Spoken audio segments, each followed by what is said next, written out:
ya estamos por aquí. Buenas tardes a todos.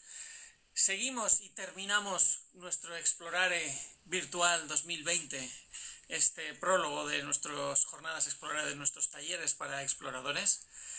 Han sido 11 charlas taller, yo creo que increíbles, con el perfil de unos profesores estupendos. Hemos tenido de todo, desde cómo viajar en furgoneta hasta cómo grabar foto y vídeo en cualquier situación, consejos de emergencia, médicos. José Mijares hablándonos en la última entrevista sobre cómo gestionar el frío y comportarse en climas de frío extremo.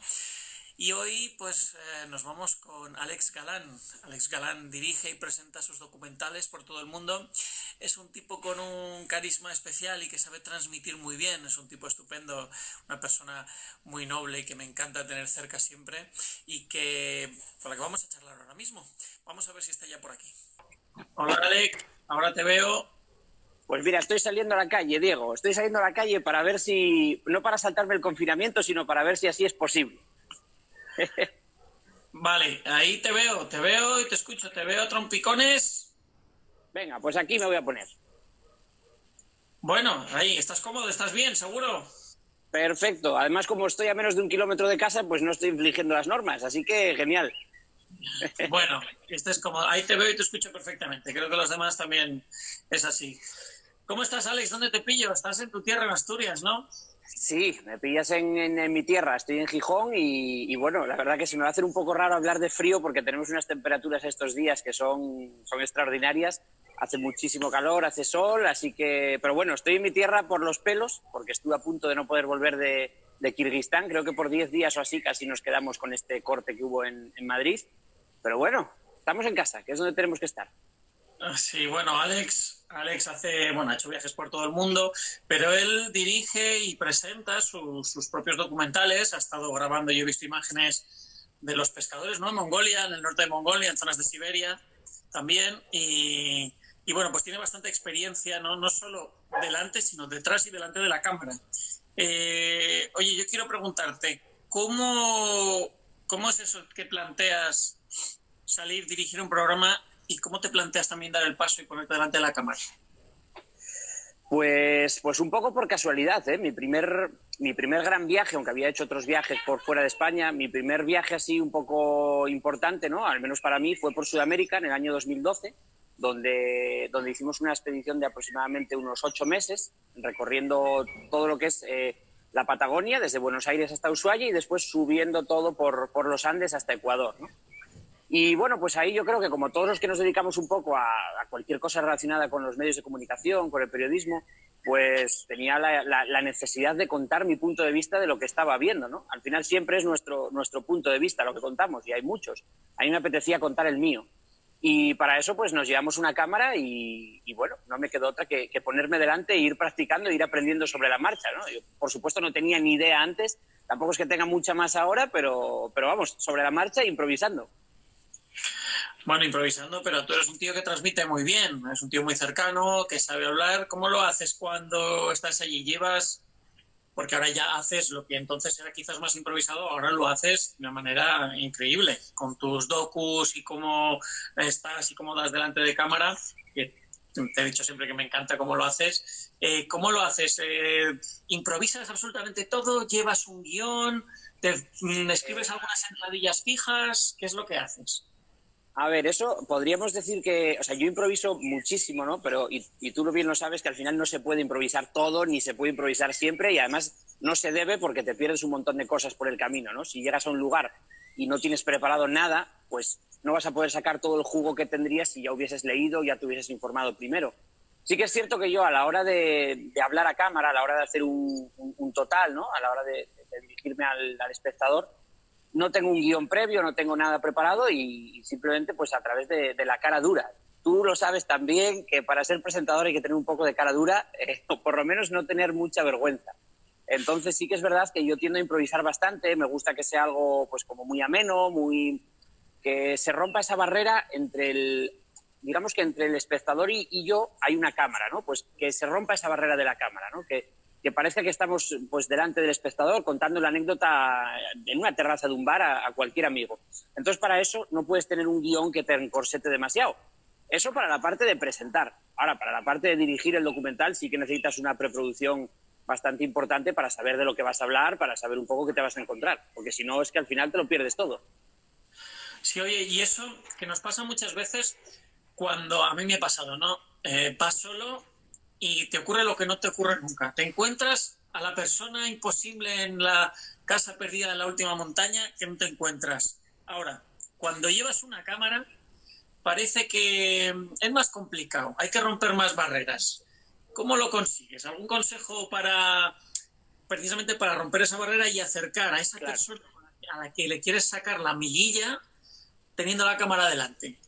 Claro, para mí esa pregunta es clave, porque sí que es cierto que cuando tú vas a grabar, sobre todo si hablamos de comunidades indígenas o sin falta de ser indígenas, ¿no? Con pueblos un poco más aislados, con menos contacto con el extranjero y con las tecnologías, sí que es verdad que se produce un choque a veces extraño.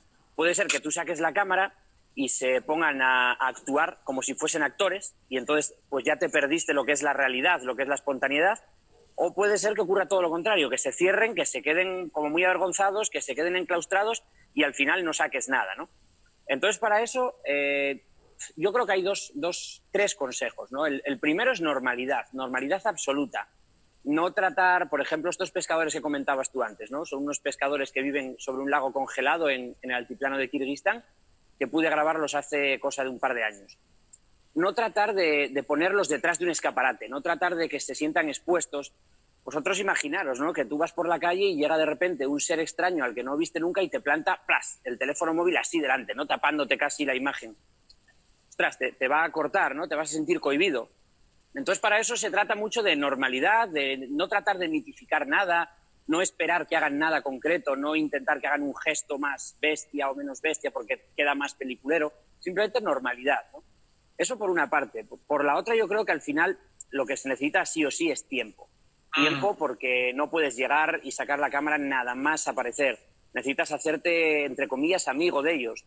Hay veces que hay expediciones en las que tienes mucha suerte de poder tener tiempo, como puede ser, por ejemplo, pues yo qué sé, cuando estuvimos en Mongolia, un viaje de aproximadamente 4 meses y medio con unas familias nómadas, entonces al final la cámara la sacamos muchísimo después. Tú llegas, te haces amigo, comes con ellos, bebes con ellos, les ayudas a todo y después, como 2 semanas después, sacas la cámara como casualmente, pues mira, vamos a grabar esto, ¿no? Y vas logrando un poco esa normalidad. Y luego, si no puedes tener todas esas dos cosas, siempre te queda el chorizo.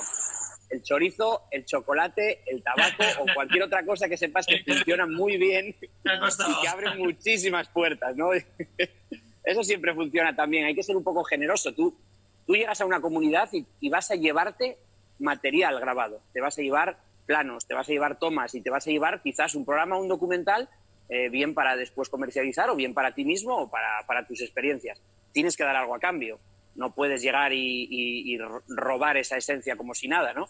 Ellos lo que quieren es la amistad a cambio, pero si no tienes suficiente tiempo para dar tu amistad, pues por lo menos dales algo que necesiten, ¿no? Sí, jolín, ese equilibrio a veces es el más complicado, ¿no? Cuando tienes una producción o tienes una cadena que tienes detrás, tienes un presupuesto, unos márgenes, y jugar eso con ese tiempo a veces es lo complicado. Lo ideal es eso, de una manera casi indefinida a ese sitio, ¿no? De realmente mimetizarte con el entorno, estar con ellos, que se produzca esa apertura, y es entonces cuando salen las maravillas y las perlas buenas, ¿no?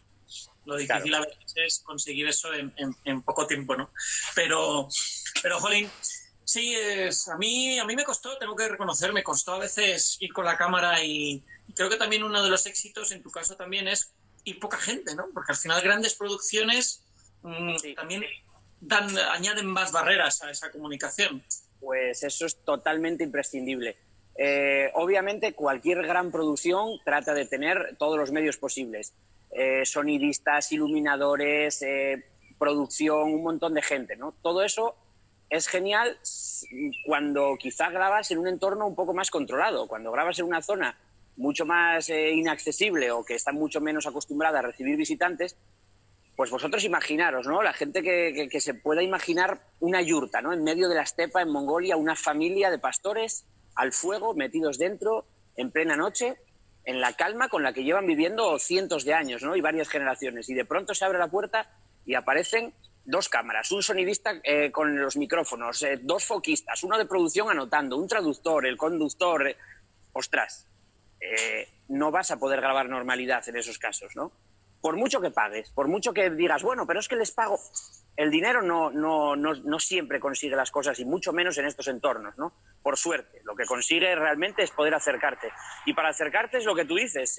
Yo siempre tuve la fórmula de ir poca gente, por 2 motivos. Lo primero, porque es la que creo que funciona. Lo segundo, porque tampoco tuve nunca mucho dinero para poder pagar a muchísima gente de producción. Pero es que aunque lo tuviera, no me iría jamás con, pues eso, ¿no? Con 2 iluminadores, con 2 sonidistas. Uy. Entonces yo creo que hay que ser pocos y tranquilos, sobre todo tranquilos. Sí, y tiempo, ¿no? Pero al final, cuando llevas un equipo reducido, te pasa lo que a ti, ¿no? Que tienes que andar pensando en lo que tienes que decir, pensando en la cámara, pensando, haciendo labores de producción. ¿Cómo te organizas? Cuéntame un poco.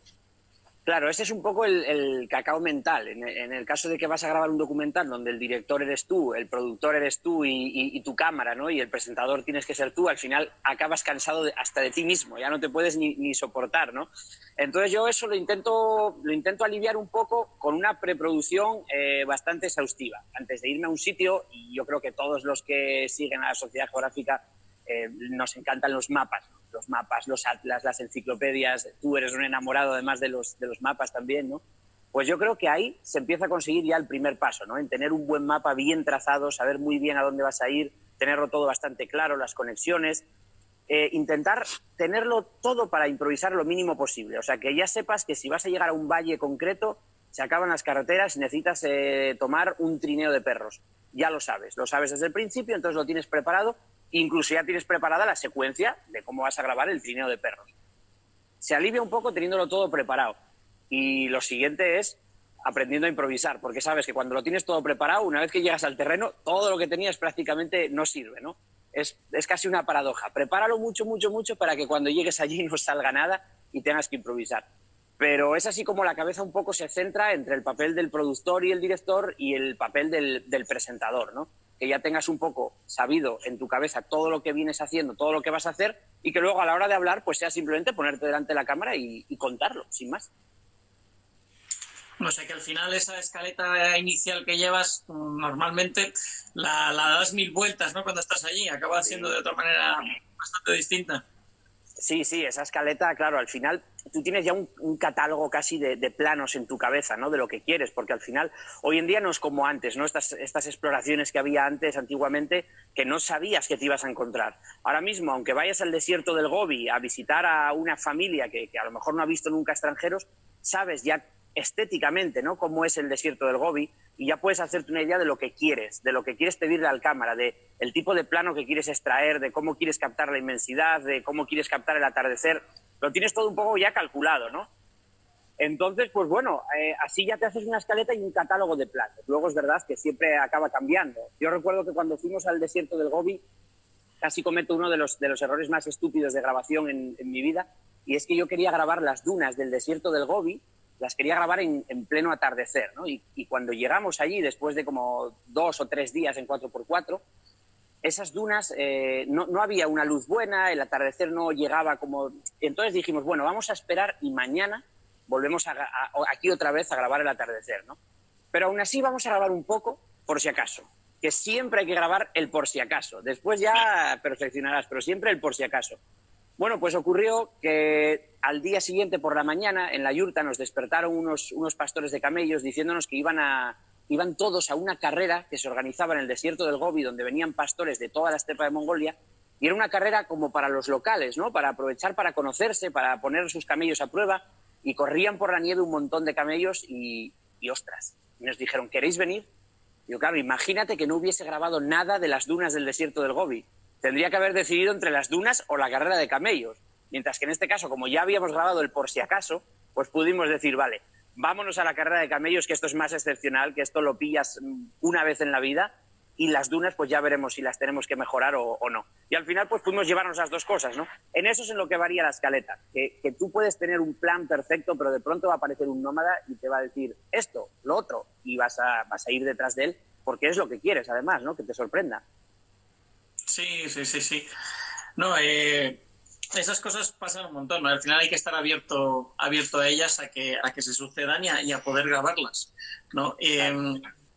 Oye, Alex, tú has hablado muchas veces de grabar en condiciones complicadas. Incluso me comentabas que has dado esos talleres y esas charlas sobre cómo gestionar.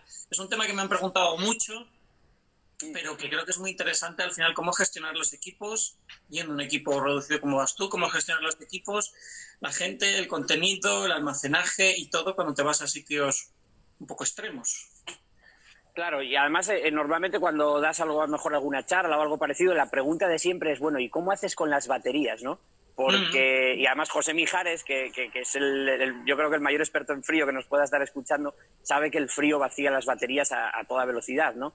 Entonces, si estás grabando en Siberia o en Mongolia, como estuvimos nosotros a 40 bajo cero, las baterías se van a acabar muy rápido. La pregunta siempre es, ¿y cómo las cargas, no? Pues más vale que te fíes de la población local y más vale, además, que estés preparado para esperar y armarte de paciencia, porque, por ejemplo, en el desierto del Gobi, yo recuerdo que también tuvimos un problema con las baterías y tuvimos que dárselas a un... Mira, José dice, brrr, de frío. Pues en el desierto del Gobi tuvimos que darle las baterías a unos niños nómadas que se las llevasen a caballo, que se las llevasen hasta un poblado donde había un poste de electricidad, las dejasen cargando, durmiesen allí en otra yurta y 2 días después volviesen a caballo con nuestras baterías. Eso es habitual. Cuando no es eso, es que te encuentras el 4x4 de un mercader y le pides que por favor te deje 2 horas enchufar una batería o algo así. La forma de gestionarlo yo creo que es teniendo muy claro que por muchas baterías que tengas, por muchas tarjetas, al final vas a estar limitado en tiempo. Las baterías se van a acabar muy rápido y las tarjetas se van a llenar y vas a tener que optimizarlo. Entonces, desde la cámara hacerle una chaqueta, porque le hacemos verdaderas chaquetas a la cámara, ¿no? Yo recuerdo que a través de una cazadora de una chaqueta de plumas le hicimos una chaquetita a la cámara, a nuestra cámara Canon, para que no sufriese el frío, porque cuanto menos expuestas estén al frío, muchísimo mejor, ¿no? Entonces, desde eso hasta tener claro que cuando grabas muchas cosas no las vas a poder visualizar. Un error muy grande que yo creo que al final todos lo cometimos es vamos a ver lo que tenemos grabado y te pones a verlo y a verlo y a verlo y cuando te das cuenta fundiste una batería en eso. Hay que tener mucho cuidado, saber que se van a acabar rápido y no caer en esa trampa. Que a veces los propios indígenas, ¿no? Los propios nómadas te hacen caer en eso, ¿no? Enséñanos lo que nos has grabado de nosotros y se lo enseñas y al final te pasas la noche entera enseñándoles lo que grabaste y bueno, gastaste una batería, pero es que al final también ese es parte del pago, ¿no? Divertirlos también como ellos te divierten a ti. Eso siempre tiene que estar porque es que sabes tú que es inevitable. Pero mira, claro. Sergio Caro nos hablaba de esa planificación, de tener muy claro más o menos qué tiempo vas a estar y la estimación que tú tienes de gasto de cada batería y de las tarjetas de memoria. Él nos decía que se llegó a llevar 54 baterías para 2 semanas de grabación en la selva de Laos. Entonces, y les sobró creo que 1 o 2 baterías. Porque nos habló de algunos dispositivos solares, nos habló de algunas cosas que más o menos pueden ser eficientes, pero con las que no se puede contar demasiado. Al final lo que funciona es enchufarte y cargar. Pero sí que... Sí. Y es muy importante esto, lo de tener muy bien claro esa planificación y esa escaleta para no grabar demasiado y no irnos a tener que grabar mucho por si acaso, precisamente para a lo mejor ni es una carga de datos ni de baterías y medir eso a veces yo creo que es muy difícil, ¿no? No sé si te ha pasado a ti. Sí, y además, mira, pues ahora que dices lo de los datos, ¿no? A veces hablamos siempre de las baterías. La pregunta típica es cómo cargar las baterías, pero muchas veces el tema de los datos la gente no se da cuenta de que es una lata, porque tú después de una jornada de grabación, después de todo un día, llegas a tu yurta o en el mejor de los casos llegas a un albergue y dices, vale, lo que te apetece es descansar, cenar y estar tranquilo, pero cuando llegas a tu alojamiento de ese día, lo que tienes que hacer es vaciar las tarjetas, pasarlas a un ordenador, ese ordenador pasarlas a un disco portátil para tenerlo por duplicado y si eres un obseso lo pasas a otros 2 discos portátiles más para tenerlo por cuadruplicado porque luego puede que se caiga una canoa al río y se caiga el ordenador, puede que un caballo te pise la mochila y te rompa un disco portátil. Entonces siempre tienes que... En el aeropuerto con los discos duros. Exactamente, exactamente. Siempre tienes que multiplicarlo todo lo posible. Y eso es tiempo. Eso es tiempo de descanso y tiempo de planificación y también tiempo de disfrute, ¿no? Porque, y tú en Sudamérica pues también lo habrás visto, que cuando viajas para grabar, realmente no estás disfrutando con tanta libertad como pueda parecer, ¿no? Hay otra recompensa, que es que te llevas para casa un montón de material, te llevas tu visión de las cosas y las puedes compartir con los demás. Pero por otra parte pierdes un poco esa libertad para disfrutar, ¿no? Para sorprenderte sin tener que estar pendiente de la cámara.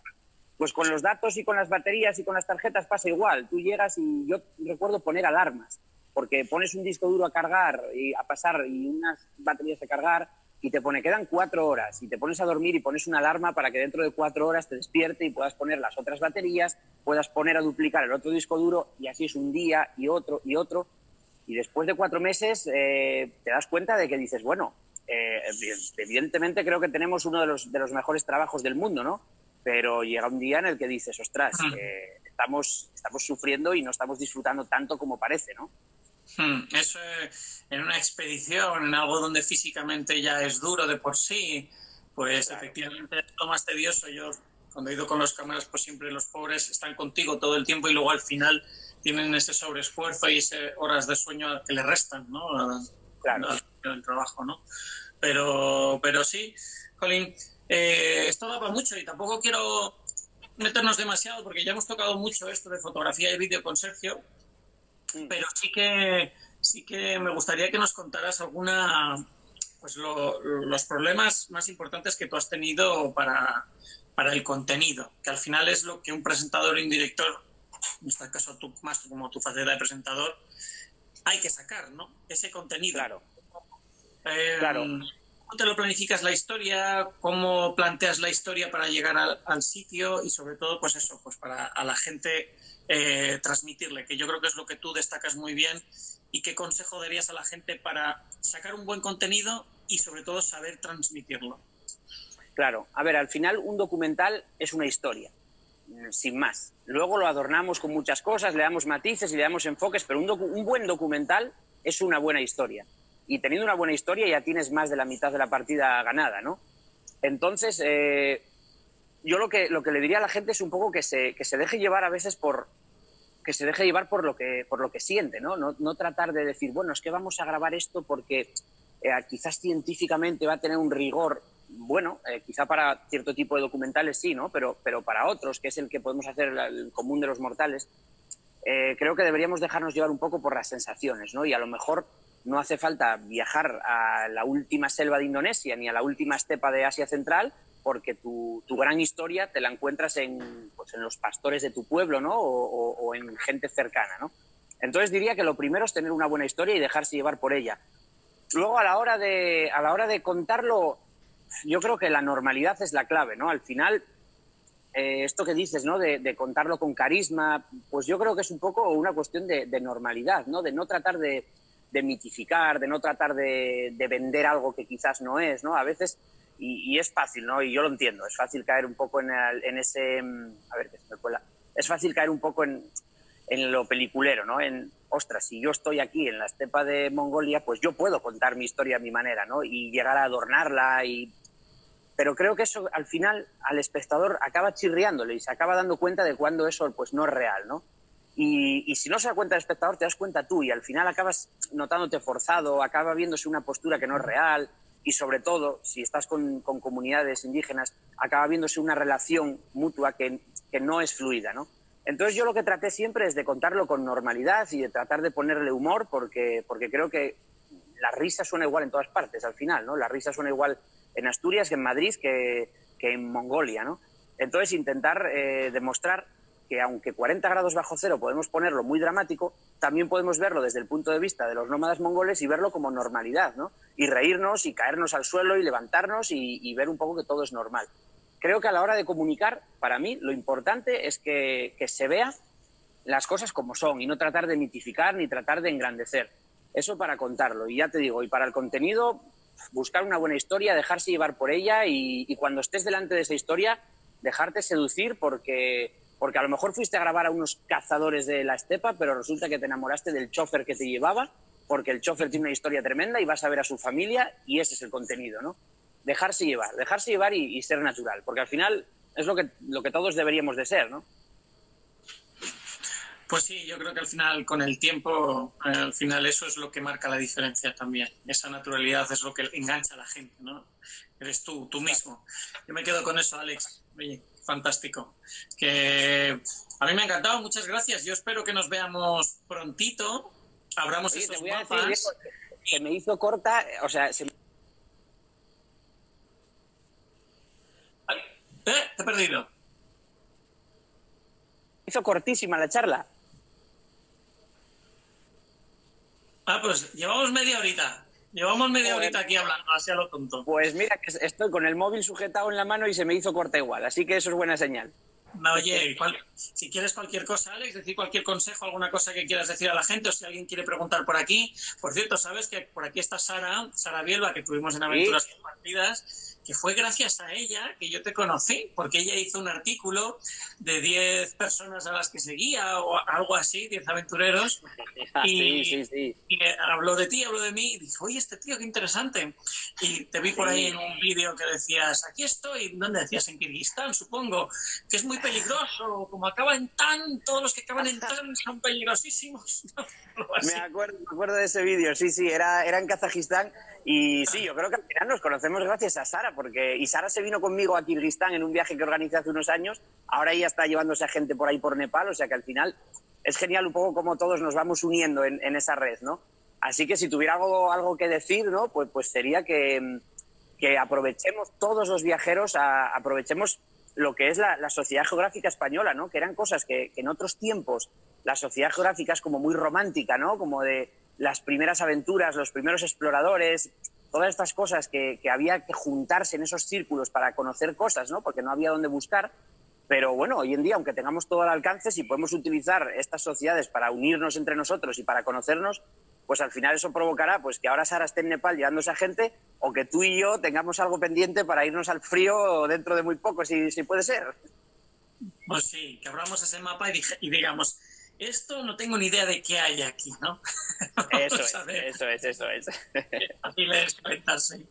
Pues sí, Alex, oye, pues muchas gracias. Efectivamente, a ver si mucha gente de Jolín conoce el National Geographic, y aquí en España tenemos nuestra Sociedad Geográfica Española, pues donde nos damos cabida y nos juntamos pues gente, pues desde, yo que sé, escritores, documentalistas, fotógrafos, exploradores, y es un foro pues para gente que estamos aquí inquietos, con el culo inquieto también, pues para soñar un poco y compartir. Y además en estos tiempos en los que, joder, todo parece que es como muy mediático, ¿no? Todo consiste en sumar países, en poner banderas en una mochila, en chinchetas, en un mapa.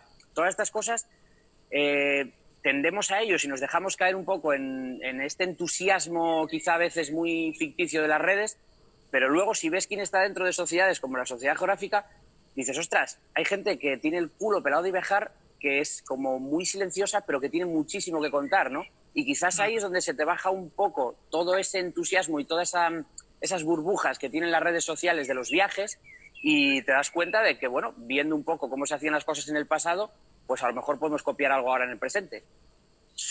Pues sí, sin duda. La verdad es que las redes sociales no deja de ser algo muy nuevo, más en Instagram y todo esto mucho más, donde parece que nos medimos por número de seguidores. Claro. Y hay gente que no lo necesita. Yo lo admiro. Mira, el prólogo de mi libro, que escribí ya hace 5 años, yo creo que antes de toda esta efervescencia de Instagram, iba un poco a eso, a toda esa gente que yo cuando viajaba me encontraba por ahí, que no había oído jamás de ella, y a lo mejor llevaba un año viajando solo con la mochila, claro, y teniendo experiencias increíbles, viviendo cosas que seguramente no queden escritas en ningún sitio, que claro, serán anónimas, que claro, como decía la película de Blade Runner, que se perderán como lágrimas en la lluvia. Pero que ahí están, ¿no? Y en España en concreto tenemos una tradición de exploradores y viajeros increíble, y que debemos poner en valor, yo creo. Hombre, y yo creo que tú además eres un poco la prueba de que la palabra exploradores, porque yo, por ejemplo, la palabra aventurero quizá no me suele gustar tanto, ¿no? Porque no sé, somos aventureros por viajar, pero luego llegas a una comunidad indígena y te das cuenta que la verdadera aventura es vivir allí todo el año. Pero, sin embargo, exploradores parece que es algo del pasado, pero bueno, pues, pero tú realmente eres un explorador, ya ves lo que habéis encontrado. Miguel Gutiérrez, que creo que andaba antes por ahí, es un explorador, ¿no? Y sois gente que a lo mejor, pues sin dar tanto bombo en las redes sociales, pues estáis haciendo tareas ostras, que hay que valorar, ¿no? Y que estáis ahí. Así que nos sirva la sociedad para esto. Sí, nos cuesta. Yo creo que a nosotros también nos cuesta un poco. A mí me costó asumir ese término, porque claro, yo ya leía las crónicas de los exploradores de verdad, los que se pegaban el culo meses y meses por ahí, algunos morían y ni volvían, no tenían recursos, iban a sitios donde no sabían ni lo que había, eso eran exploradores. Ahora, bueno, ahora te coges un avión aquí, otro avión aquí, la cosa cambia un poco, pero sí que es verdad que ese espíritu debe seguir porque hay cosas que contar y sitios por conocer, y tú también eres la prueba de historias que transmitir, y eso también es explorar. Exactamente, totalmente de acuerdo. Oye, pues eres el último en nuestro Explorare, eres el último en estas jornadas que han sido 11 charlas ya, 11 charlas taller, y contigo cerramos estas jornadas, así que... Pues oye, bien. Me pusisteis el último ya por si hacía algo raro y se iban todas las jornadas a pique, pues ya que sea el último, ¿no? No, para acabar arriba, para acabar alto, con un hype aquí. Bien. Increíble. Pues oye, genial, Diego. La verdad que un placer. Estas jornadas estuvieron muy guay. Bueno, pues muchas gracias de estar ahí, de tu naturalidad, de transmitir cómo lo haces y de que, oye, que ojalá consigamos hacer algo juntos pronto. Sí, hombre, sí, seguro que sí. Ya sabes que con una cena y un mapa, o sea, nos metemos en problemas todos, ¿eh? Pues fácil. A todos los que estáis ahí, muchas gracias por estar ahí. Vamos a dejar este vídeo, esta conversación en nuestro perfil, porque Instagram ahora no nos lo cuelga en las historias, nos lo cuelga directamente en nuestra IGTV.